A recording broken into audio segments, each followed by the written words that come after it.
Good morning or afternoon, and welcome to everyone today. My name is Kathy Nathnagle, and I am the content manager here at Give Smart by Community Brands. And we are excited to have each of you here listening today and participating. Um, to During this episode, we're going to go over some kind of best practices and examples that demonstrate how organizations like yours continue to innovate for and have wins with fundraising during this time where things are kind of evolving rapidly between from virtual to hybrid, and then, maybe even some in-person events kind of on the horizon. And joining me today is my colleague, Brandon, and he and I are going to go through kind of those tips and best practices and examples together. So Brandon, thanks for being here. Yeah, thanks. I'm looking forward to today. Perfect. And before we dig in, of course, we're going to do a poll. So, um, in general, hold on, maybe I can launch this poll. That would be a good idea. How confident are you in your hybrid fundraising plans? So, are you feeling very confident? Are you feeling moderately confident? Are you feeling a little bit and that is a real word? Or are you really not focused on doing much of anything in hybrid? And while all of our participants are answering that poll, don't be shy. Go ahead and feel free to do so. Brandon, I know you are talking with nonprofits all the time. Are we seeing a shift in kind of how people are looking at their events for the summer? I mean, with things opening up and people being able to be outside, is kind of the hybrid model something where people are taking a look at? Yeah, for sure. So really nice to see that one, the weather's getting nice, but two, that organizations are starting to find ways to incorporate donors in different ways with a hybrid style where there's some live components, there's some virtual components, but we're also seeing people doing more outdoors because it is, as we've learned, a little bit safer. So we'll talk about some of those examples and share some of the great insights, but really exciting to see that people are starting to really figure out best ways to go about that. Absolutely. And as we take a look, this is, I think, about what I expected. I don't know about you, Brandon, but the people are feeling moderately confident or a little, it's about three-quarters of the people who answered. So that is hopefully today. The point is to, again, give those examples and kind of best tips. And as we move on to the agenda of what we're going to cover, we're going to define what these things really mean, because I think it's hard.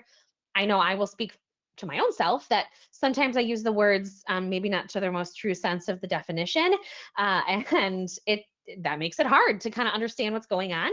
We're going to talk about those elements to success, those tips and takeaways. We're going to share some real life examples, and we're going to answer some questions, which I'm sure all of you will have. Feel free to put questions in the chat as we go. Brandon and I may answer as we go along if it makes sense, because we're in a certain point, or we'll definitely have time at the end. That's the ultimate goal. And to preemptively answer the number one question that we always get is this going to be recorded? Because you want to be able to reference it or share it with your volunteers or share it with your team.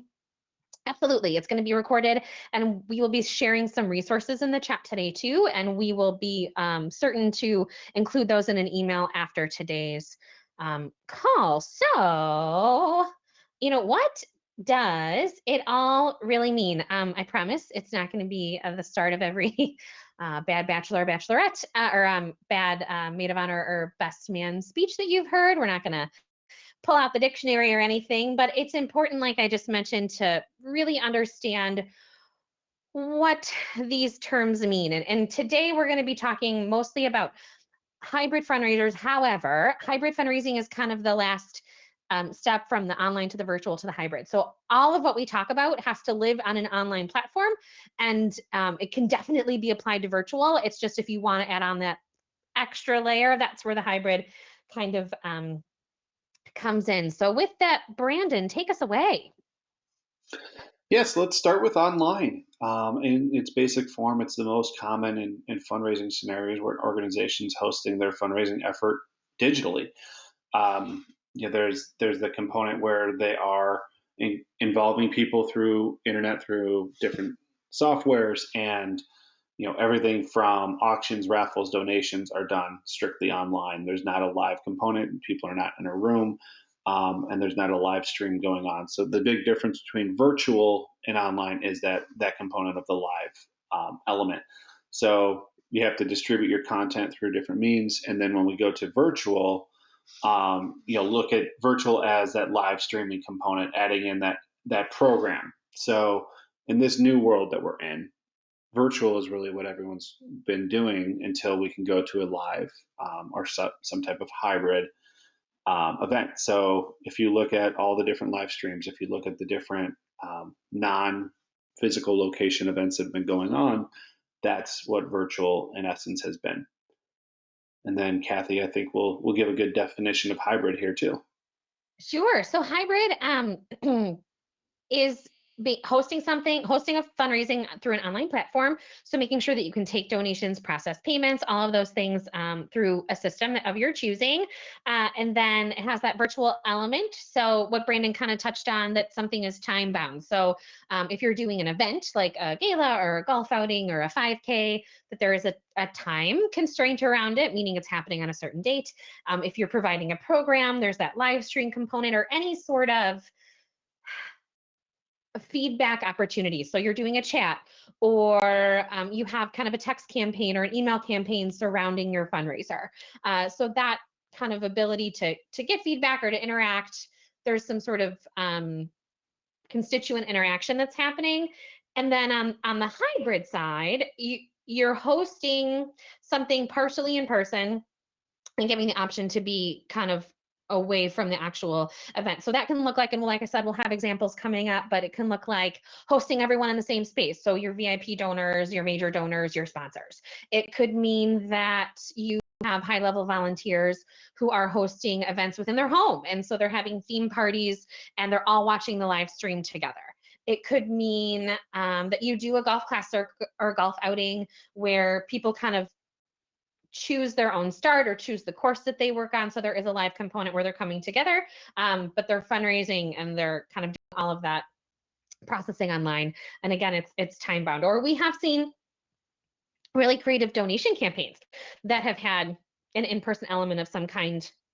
If they feature an auction or a raffle or something like that, that there's, being able to view items in person, doing a walkthrough, anything like that. So hopefully, that gives some context to what we're talking about. Because like I said, I know I'm guilty of using those words kind of interchangeably, but hopefully, like I said, that gives a little bit of context. And I'm sure everyone who's listening, if you're a fundraiser, you work at a nonprofit, you have a lot of familiarity with online fundraising, which is that foundation of the virtual and hybrid, like Brandon and I talked about.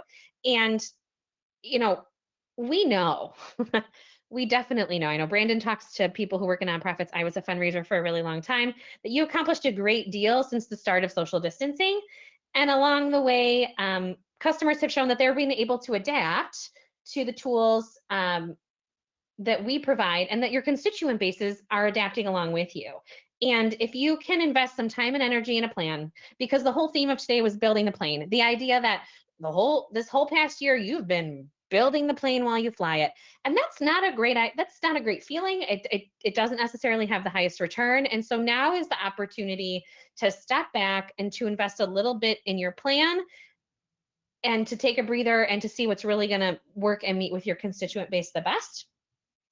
And that's where we're seeing a lot of people who have taken those steps have had just a lot of success. So I know, Brandon, you're going to kind of kick us off with some examples or some elements that people have done that have really been the difference maker between stumbling along the way or building that plane while they're flying it, and really feeling confident in being able to pilot it well.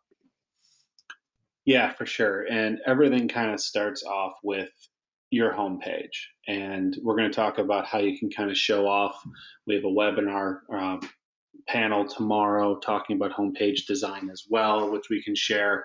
But really, a key thing is allowing your site to do the talking. So communicating to the donor base, to your constituency, to make sure that they understand all the different pieces of your campaign, what's going to be going on, so they know how it's going to interact. So you see the picture on the right here, one of my favorite pictures I've seen on any campaign page, because there's no better way to show how we're going to execute than literally showing people. This is a campaign where they had circles that you could purchase, similar to a table where your family or your group can sit together but be safe outdoors. Really a nice demonstration of how that's going to work. A great way to really incorporate easy communication. The other way to show off is give your sponsors engagement throughout your site, throughout your homepage.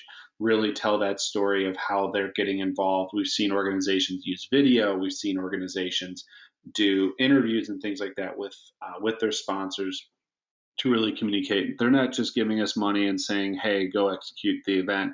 They're giving us money and they're supporting us and they're telling their story along with us. A key part. And you see the FAQ here. Be clear in your communication, but also answer the questions that you know you're going to get. And we can send several examples of these FAQs of what people are concerned about. How do are masks required? How do I participate in the auction if I'm not live? How do I do a live auction bid if I'm not currently present? And we'll talk about some of the ways to kind of bring those people into the room, but be clear, be open in how people are going to execute this. And there's ways to streamline the communication through using your site and really having a clear communication chain there. One of the unique things with GiveSmart also with your homepage is if you bring more and more people there, you can see the interaction through Google Analytics and get some reporting out of that. So a key thing to really understand is, for sponsors, one, it's how many people did we bring to the site? How many people maybe clicked on your ad as a sponsor? How many people watched your video? Those kinds of things. But also, how many people actually read our FAQs? Of the people that participated, did they go to the auction page after? What was the flow of people through the site? It's a really helpful way to look at your campaign post as well as things lead up to it. Absolutely. And I know something that we hear a lot, or that from my own experience working with GiveSmart, and what I know we hear from customers, is that they can always update their homepage and have it kind of be a living, breathing thing, so it's not stagnant. And that really plays well into some of the other things that we're going to talk about in other examples, and how they really made their homepage work for them. And one way certainly is using kind of that video or that presentation opportunity. Yeah, so presentation mode was kind of our own, building the plane as we flew it kind of thing. Live streams were becoming more popular than ever last year. So this new presentation mode where you can have people participate while watching your live stream is crucial. So you see an example from Diff of Chicago.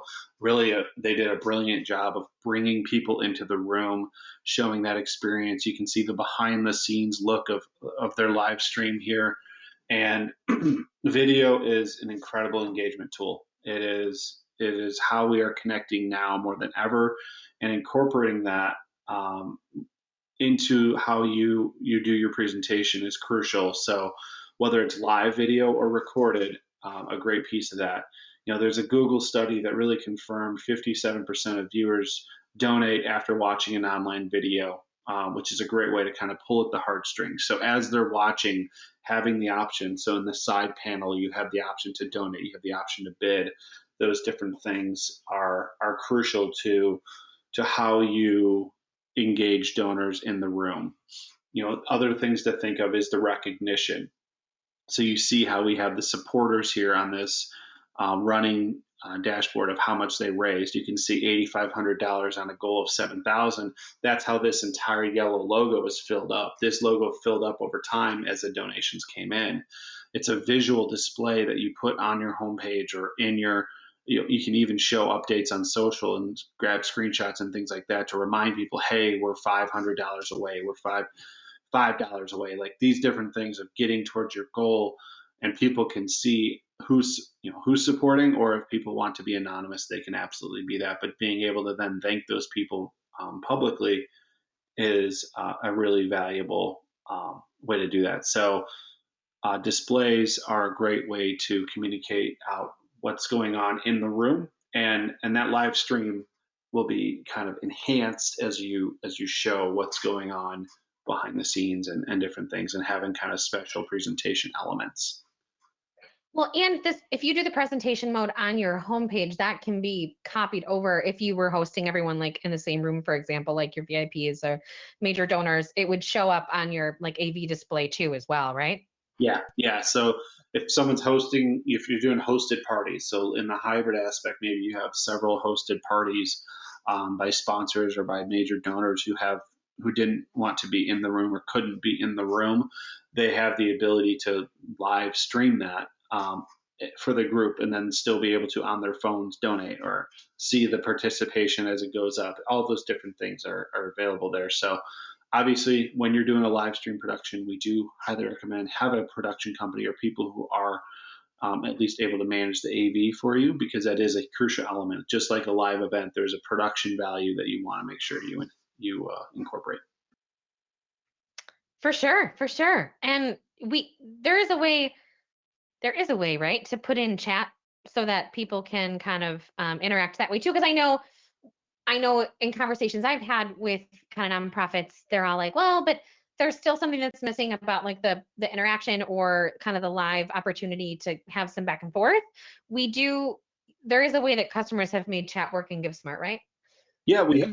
Diff of Chicago actually was one of the organizations that was able to make that work, which is perfect. Yeah, chat is another way for those that don't want to or aren't or can't be on video, for them to say, "Yay, I'm so glad that David is supporting," or congratulations on your event." Those kinds of things where they can interact and even maybe reach out personally to people that they normally would see at the event. So it's a great way to connect. Creating ways for people to connect.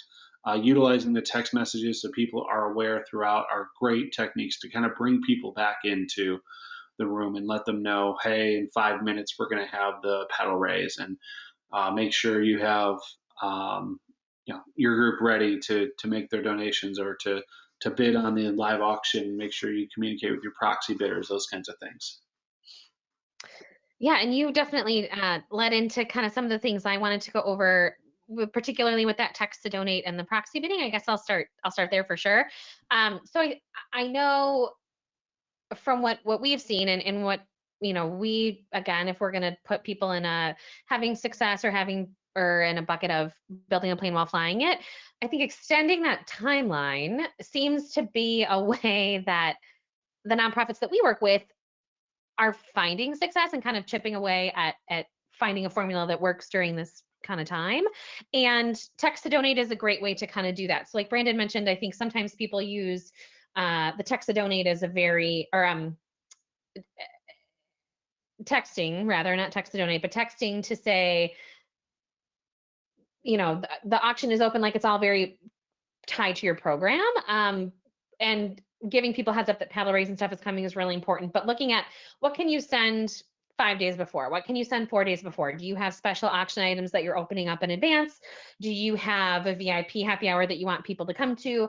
That's just a really great way to communicate. I know I get more texts than ever with like coupons and things like that. And it is definitely an attention grabber. And I know I'm but one person, but obviously it's working because more companies are starting to do so. Another kind of thing that I didn't realize a lot of folks weren't doing, and we brought it up in another webinar, was kind of the know before you go email. Obviously, email is how all of you found us today for the most part, and so it is a tried and true thing. But we all have a bajillion emails in our inbox, so there is a way to make sure that people have the information, kind of have that FAQ ahead of time, and it's a know before you go email. You can have it sent from your staff, you can have it sent from a general inbox. We find it helpful to send sometimes more than once, and maybe have a high level volunteer like a board president or something send it, so it's just a new name. But it helps outline, especially as we're looking at hybrid fundraisers and things happening outside in the next few months. It's really important to make sure that you provide a catalog of information so that people are aware, because this is new and this is not the first time that you've had to do new things. We know that, but the more you can communicate, the more you can over communicate, mask guidelines, CDC guidelines, whatever the circle size are, that people have a timed ticket, what they need to bring with them, where they're going, they can expect. The more you can empower people with that information ahead of time, the better off you'll be at your event, in the sense that rather than constantly answering questions about who, what, where, when, why, or I didn't know, you'll be spending more time stewarding your donors and meeting with your volunteers and getting back to the things that are great about in-person fundraising. And no one wants to deal with the other part. Now, of course, are you still going to have questions? Yes. Are you still going to have to tell people that they're not following the rules? You bet. But the more you can present that information ahead of time, the better off you'll be. And your homepage is one way to do so. Definitely a know before you go. And that's a good way to use a text to say, hey, we sent a know before you go from so-and-so. Make sure you take a look and let me know if you have any questions or whatever that may look like. Brandon had also mentioned proxy bidding. So the screenshot on here is talking about, they had kind of a form that people could fill out if they wanted a proxy bidder, because they were doing a live auction. They had people in a room, and then so they did a hybrid event, and then they had people within their own homes. And you can see kind of as an example, they talked about what the rules were inside, and then they had hybrid tickets and in-person tickets available. So something that's just really important is that they had proxy bidders in the room, and so they had communicated all the things. What dollar amount will you go up to on a live item? Where do you want do you want your paddle raise to be at what level? Do you want it to be anonymous? How do you want it to look?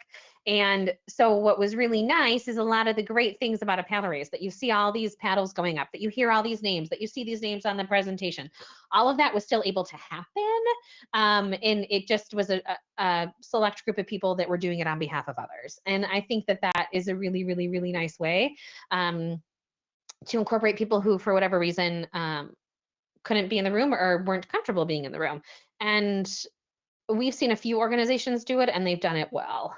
You can do bidding on your phone. Some people just prefer one way over the other, but the proxy bidding, when you have a plan, like anything else, seems to be going over really well. Text to donate. I kept saying that when I really meant texting. Text to donate is something that is very separate, and I kind of circled on the bottom there. Within GiftSmart, every campaign, and it's included in the subscription, so it's not like a secret add-on. You can have a keyword, and then you kind of text to that 76278 number, and it brings you to your homepage, to your donate page. And I know a lot of the customers that we talk to, they like our text. They like some features about our text to donate, in that it brings you to your branded page. You know that you're giving straight to the organization, like there's no middleman. And they also like that they get the reporting side of things, because this particular example, they had been featured in a news story, and so they needed a quick way to capture people that weren't within their kind of mailing list, weren't within their audience. And I think Text to Donate provides that in a way, whether or not you're featured in a major news story. It's an easy way for your volunteers to share, like, here's how you donate. You don't have to just text this number, and it can happen easily, rather than like go to this website or let me find the link. It's just a much easier way, and it removes a barrier to donation, because ultimately, like Brandon had talked about, like we'll talk about, you need to make it easy for people to give you money. That's like the number one thing that you need to be able to do. And then lastly, something that we haven't really touched on much yet, but the idea of exclusivity. So with hybrid fundraising, if you have kind of an in-person element, and a lot of the examples we're going to show, there's a limit. Either people in their house party, they have a limit, or the guidelines of the county or the city or the municipality, whatever it looks like. There's a limit how many people can be in one space, or how many people can be at one table. You kind of see that spelled out here. And there is some power in exclusivity. There's some power in messaging things in an exclusive way. We all kind of suffer, probably now so more than ever, of a fear of missing out, right? So if you say, like, there's truly a limit, and so if you don't jump on and buy a ticket now, then I can't, like, unlike before when I could add a table or I could make something happen, like that's not an option right now. And having things be time bound, like if you have to buy tickets by this point because we need to provide a list, or we need to kind of know the players that we're working with, whatever it may look like, things inherently have to be, I think the timeline of who your guest list is needs to be moved up. And so it's just really, really, really important, rather than, making people feel like you're pointing the finger and bossing them around, to say, like, this is an opportunity and I want to make sure you don't miss it, because people don't like missing things. And, there are some other ways that you can incentivize. So, if you sign up before this time, then you'll be mentioned in our program, or you'll be mentioned, there's kind of those sorts of elements that you can add in that just really can entice people to get on board sooner, because like I said, now more than ever, you do need to have kind of a full sense of who your guest list is, at least for the short term, just to make sure that everyone feels safe and comfortable. And then something that we have seen, to kind of switch gears, or kind of one last element before we get into those coveted examples, is we have seen a lot of people do voting through the system really, really well, particularly with hybrid campaigns. So this is an organization that supports like uh, uh, work training. I think there's some facilities, there's some socialization for individuals who have intellectual and developmental disabilities. And so they did a voting competition with recipes, I think that some of their like clients had put up. And it's a spin, if you will, on peer-to-peer fundraising. So, vote for my pizza recipe rather than donate to me. Ultimately, it's six of one, half dozen of the other in some ways. But this voting competition, the idea that people want to get the most votes, and for each vote, it's $1. So if people want to give 20 votes, because I mean, I love banana bread, I'd probably pick it. And then people were provided with the recipes. I think it was all incorporated into their auction that you could, buy recipe cards, or that, voters got access to recipes, things like that. So that exclusivity piece, but we've seen it done in so many other ways. We've seen it done with, board members. We've seen it done with what celebrity does my pet look like? I think he looks like Will Ferrell. Vote on it. And it is just a nice way when you're looking at diversifying your revenue stream. And there's virtually, I was about to say virtually everything can be done in a virtual way, especially when you have an online platform that supports it. But there are certain things that are just not going to hold the weight that they used to until you can get 500 people in a room again. And voting is one element that we've seen people add in that has had, I think, a lot of return. Brandon, you would agree that we've seen it used more now than ever, particularly with hybrid events. Absolutely. I mean, one thing with voting that really, jumps out is that competition element, similar to a peer-to-peer campaign. We've seen organizations implement peer-to-peer, and we've seen organizations implement voting. It's really, what's your fit for the event versus are you trying to just add to your annual campaign? So when you look at a voting campaign, that creating that competition, having a fun theme. So this is a tasting campaign type thing with it's around food, but you could have a virtual bartender or virtual what's your favorite cocktail recipe campaign. And these are things that it's a lower lift on your organization and your team to incorporate that, but it's going to create a difference. And we have, through running and creating the fundraising accelerator tool, we've seen how creating a voting campaign is going to impact your organization more so in some instances than maybe a raffle or some of the other lower barrier to entry campaigns that you may run, because voting creates competition, which creates my dog to shake in the background and creates that opportunity for you to really make that difference in what you're trying to fundraise and what goal you're trying to hit. Absolutely. And I think this is one way too that customers we've seen, our nonprofit organizations, have like kicked off their fundraiser. So they say, like these two bars are supporting us, and you can pick up a cocktail kit, vote on which recipe you like best. And it's a way to kind of get people interested, get people engaging with the campaign, so that as your larger program or as you open your auction, people have kind of already dipped their toes in. And so it's easier to kind of dive in after that. For sure. And to that point, I think we do have the fundraising accelerator that we can share in the chat. And you can take some of these ideas for a spin, because maybe you're thinking, Kathy, I don't see how this is going to work for us. And we have some data that kind of shows what it really could do for you. And now, Brandon, we're excited, right? Yeah, I mean, real life examples are what's the fuel to all the ideas that we come up with. It's not us coming up with these ideas. It's your own peers, and some organizations have been willing to share these examples with you, and we want to try and create some inspiration around these. So we'll jump into some examples, show you some actual hybrid campaigns that were run, and hopefully, this will spark some ideas for you as well. We're going to start off with the Warren Spouses Club.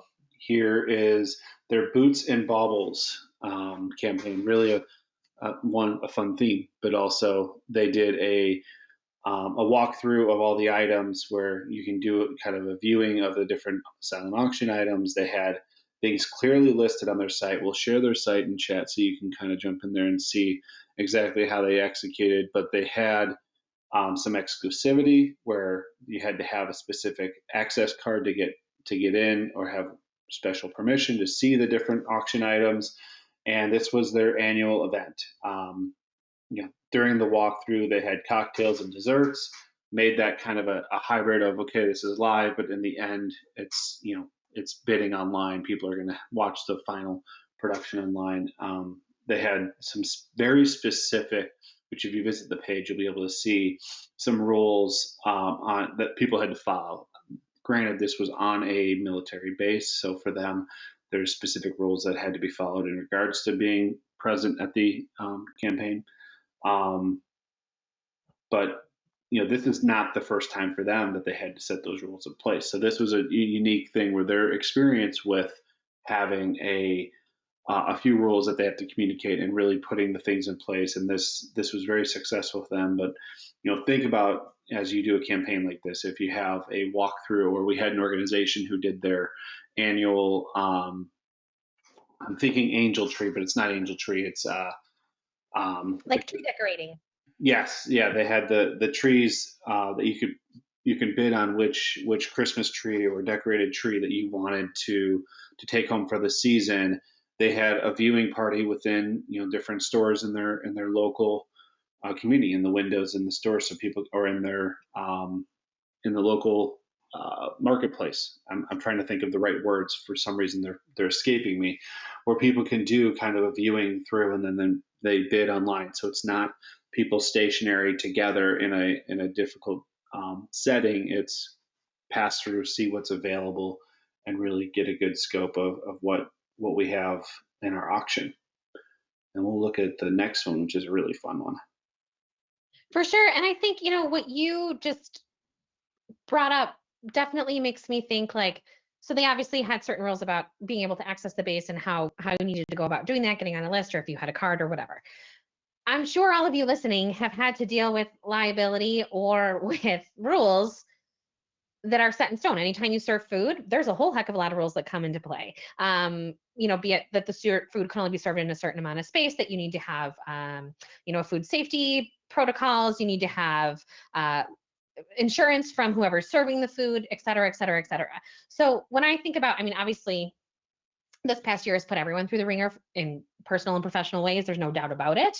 But you've done hard things before. You've worked through liabilities before. You've worked through, if you have a certain number of people, then that means that you need to have, and I know we had events in my past life where, like, we needed to have an ambulance on there because we were expecting a high level of people, and that was the rule in the municipality. That the rules are the rules that you got to follow. And so I do think, in general, sometimes because this is new, it all feels scary. And obviously it's been a challenging time, but as we look ahead, you've worked through it, communicating things that are outside the norm. And this is another thing that now is becoming slightly more comfortable for people, but you've done this before. And so certainly you can do hybrid events in the future. It's just a matter of figuring out the best way to communicate and what needs to kind of make sure the boxes that are checked. This is a fun one, like Brandon mentioned. Bark at the Moon. I love that they say human rules, because they did have animal rules on there too, or dog rules, which I thought was really funny. But what this was, and this was back in 2020, so this was kind of one of the first hybrid events that I know we saw happen, and it combined fun things, being food outside and puppies. But what they did, it's kind of a food truck rally, and they had a big office space. So they were able to kind of host these food trucks in their parking lot. They had designated areas where people could eat. They had a very, you can see kind of just some example here of a short snippet of what they communicated in terms of you have to come at your ticketed time. You better be wearing a mask. We have them if you forget one. You can bring a blanket. This is who's going to be here. And I think what's most important, or something that I think was really valuable, is that, obviously there's liability during this time of hosting anybody, right? And particularly a year ago. So what they did is they put kind of all the CDC guidelines, all the guidelines for their local town, and put the big old liability waiver, which again, we've all done them. If you've hosted an event of any kind, really, there's a liability waiver. And they put that on there and they said, if you buy a ticket, you're agreeing to this. And so I know they were, when this customer shared kind of the story with me, I know she said, we were hesitant, or we were afraid it was going to be, perhaps contentious, or people were going to be trying to bend the rules, but that wasn't the case. People were just excited to be together. They were excited to do something they had loved doing with Utah Humane Society. And I think that's the feeling that a lot of people have. They're excited and they're willing to fall within the guidelines that are set. And at this point, most people understand. And I just think that that's really, really important. And they're doing it again this year. So it went really well. They got really great feedback. Everyone seemed really happy again. Human rules and dog rules make me laugh. And as they look ahead to this year, I think they obviously felt so good about it, and it was successful for them that they're gonna, go ahead and do it again. So hopefully that's inspiring. Now, we did get a question, and I guess I'll ask it now, or hopefully we'll kind of address it, but it was talking about, are there any live examples of the online bidding that can be shared with in-person bidding if the auction items are online? Are people constantly on their phones then during the event? So I can in terms of oh yeah, go ahead, Brandon. So I think over the last 6 years of just being a part of GiveSmart, I've had questions or similar questions in the aspect of, does online bidding or mobile bidding really distract people from the program? And we have testimonials galore, but really because it's a quick interaction, it's a quick, I got outbid, I need to outbid that person. It's not sitting here shopping. You open your auction early, so there's pre-shopping. So people are already aware of what's available. We highly recommend opening the auction early so that it is people who are, I know what I want to bid on. I know potentially how much I want to spend on that item. I want to watch that item rather than just sitting here looking at my phone the whole time. Now, we're not live events right now. We're many are going hybrid where you do have some of that. So it is a change now where people may be interacting with your entire program on their phone.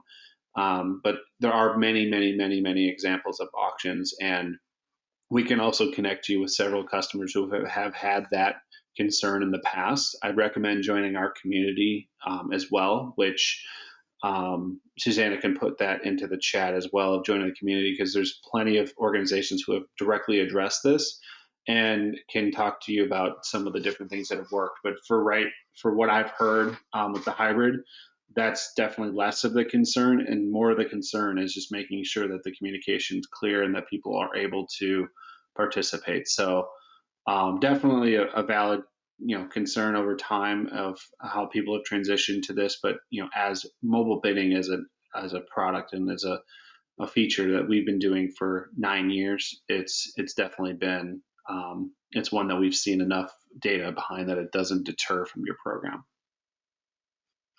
Yeah, I would agree. As someone who used mobile bidding, including GiveSmart in my past life, it helps you get more bids too, because people, if they get outbid during the program or during dinner, rather than having to go look at a sheet or go back and look at the item or whatever that may look like, it's available to them right there. So I would argue it takes less time. And this is a gala that really kind of featured it all. They had the live auction. This was the proxy bidder kind of example. They had at-home parties. They had a raffle. They had a paddle raise. I mean, they did everything that you really are used to in an in-person event. They did so in a hybrid way. And I know they had a lot of success. They definitely hit their goal. I think they were surprised at how people really received things. And they shared that one thing I think that it's important to understand, and something we kind of touched on at the beginning, is that people assume like, oh, a hybrid or virtual event's easier because you're not dealing with seating people or whatever. And I would say, no, it's not, because it's new. You're kind of building the plane as you're flying it. Hopefully, as you look ahead, you're able to get a little bit of planning in place ahead of time. But what I would say is that there are certain things that maybe took up more time, like seating arrangements. I have vivid memories of kind of helping people set things up, or who you're going to put where, who's going to be closer to the stage because we know they're going to be bidding on live items. I mean, all of that is kind of removed, and that's where you maybe have the opportunity to invest a little more time and energy in a no before you go, or to set up a proxy bidder system and to really feel comfortable about it. So it's not that it takes less time, it's just that your time kind of shifts. And I know this organization, Big, would definitely say that.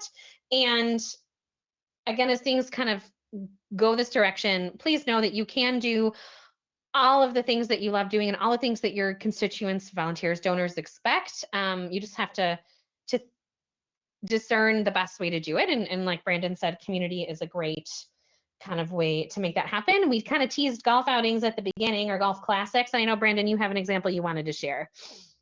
Yeah, we've talked about a few examples over time, and this is a new one that we haven't dove into as much, but this was in June of last year as well, and we're heading into June, and very similar situation where golf is a sport that really can be participated in a little bit more of a safer route, and it's obviously very popular. We know organizations for years have been running golf tournaments, so golfers are used to giving people space. First of all, it's an integral part of the sport. They have their own gear. You have some built-in safety regulations that make it easier.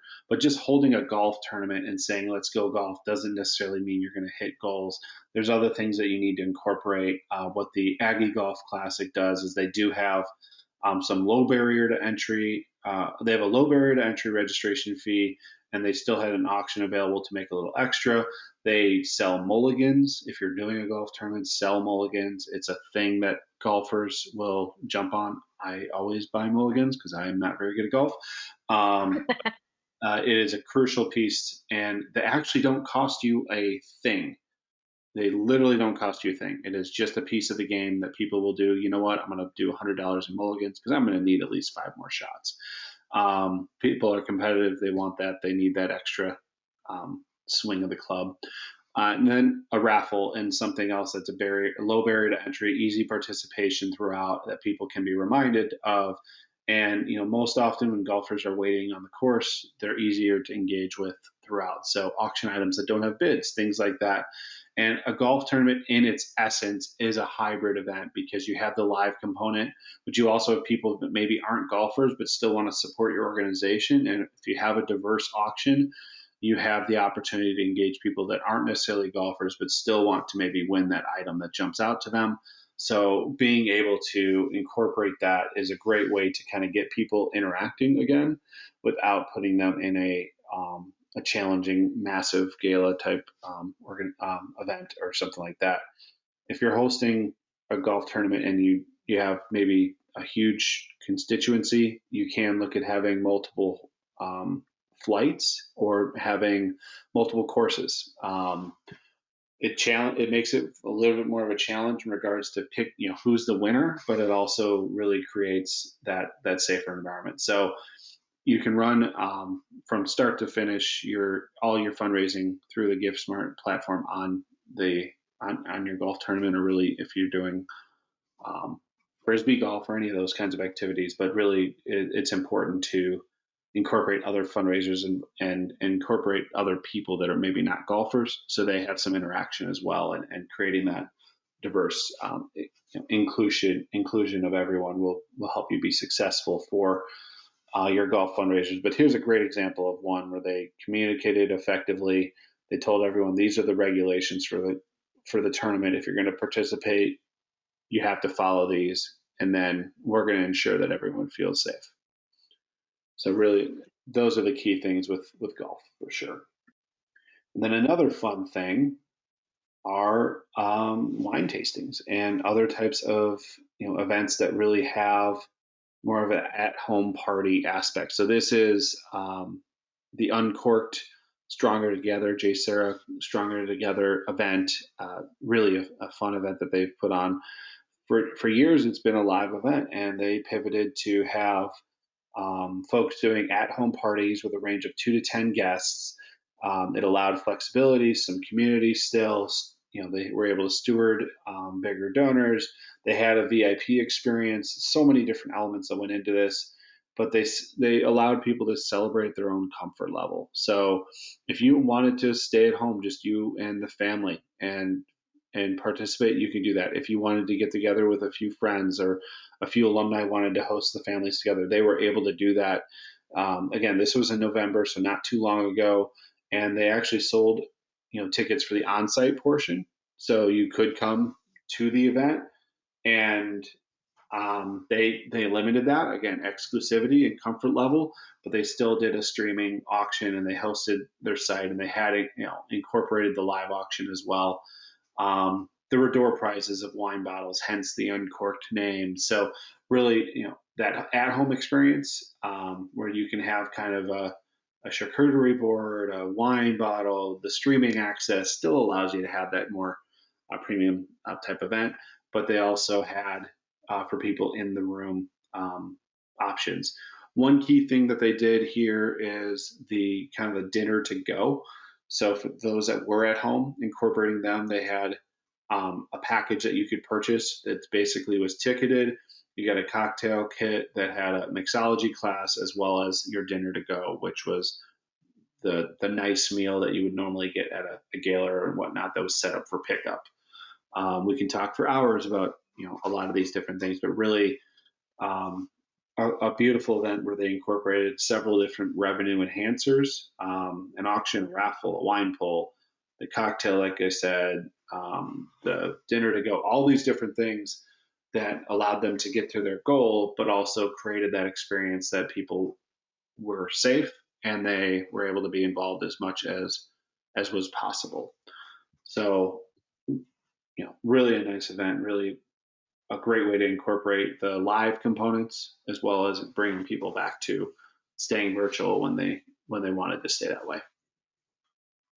Absolutely. And that kind of wraps up our examples, and hopefully we gave a few good takeaways here. We mentioned the community a few times, but it is an opportunity, like Brandon had mentioned. Everything that we shared today is because we saw people bubbled up who had success and who kind of, while they were building the plane while flying it, definitely created some really memorable, great, successful experiences for their donors and volunteers.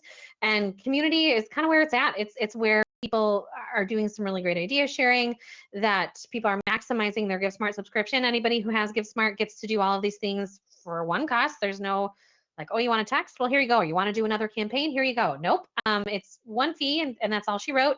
And community members seem to be kind of idea sharing in a way that makes sense to each other, and are really kind of elevating their fundraiser and are finding success.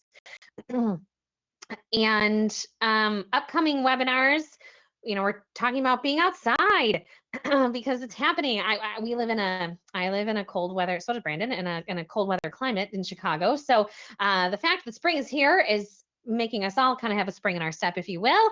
And we have some fundraisers involving food, which we touched on today at the end of May. And then we're going to be talking about donor segmentation on June 8th. And I think we had mentioned, maybe not, that we have our blueprint series. I know Brandon had mentioned something coming up tomorrow, talking about homepage design. If you do want to have a deeper dive into some of these elements and all of that, it's just really, really important that you hear from the experts themselves. So rather than people like Brandon and I talking, it's going to be nonprofit leaders who are going to share kind of their tips and tricks and how they found success. So now we get to questions. Like I said, we're going to be sending out all of the resources and the recording, and there's also a survey at the end of this. Please take it so we know kind of what you learned, what you would hope to see, because we do use it to kind of outline what we do for future.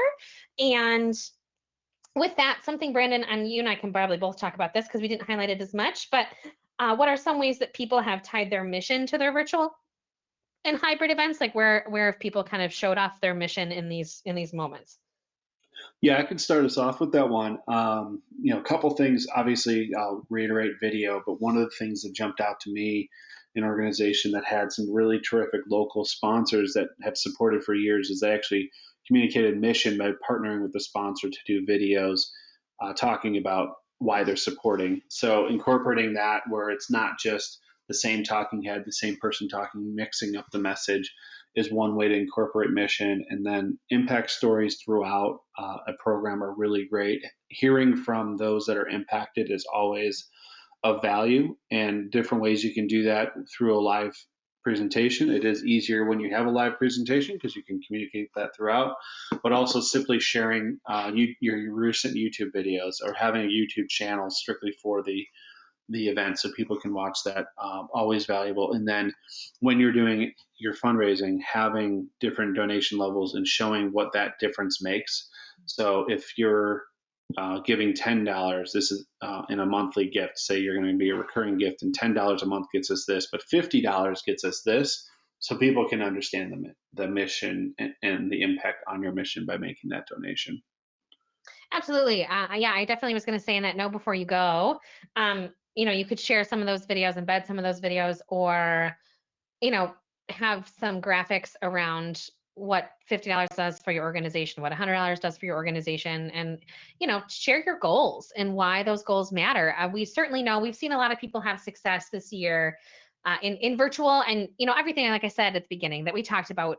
Um, we really focused on the hybrid language, but all of this can be done virtually, right? If you don't have an at-home party that you're selling ticketed things for and dinners, can you share a recipe? Can you share a cooking demonstration, things like that, so that people are truly within their home and they watch your program with their family base? But where we've seen people have a lot of success is obviously this past year created extra expenses depending on kind of what your mission deliverable is. But if you're in healthcare or providing housing for anyone or, PPE and all these things that never really were an expense item, or you provide social services for people, there obviously was an increased need.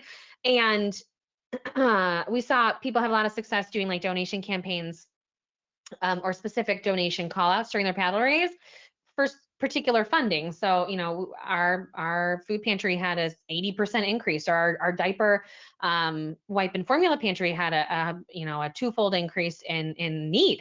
So this is the time that we need to make sure that we can, support these young mothers or whatever that looks like, to ensure that children are being taken care of and are having the advantages and opportunities that everyone else has.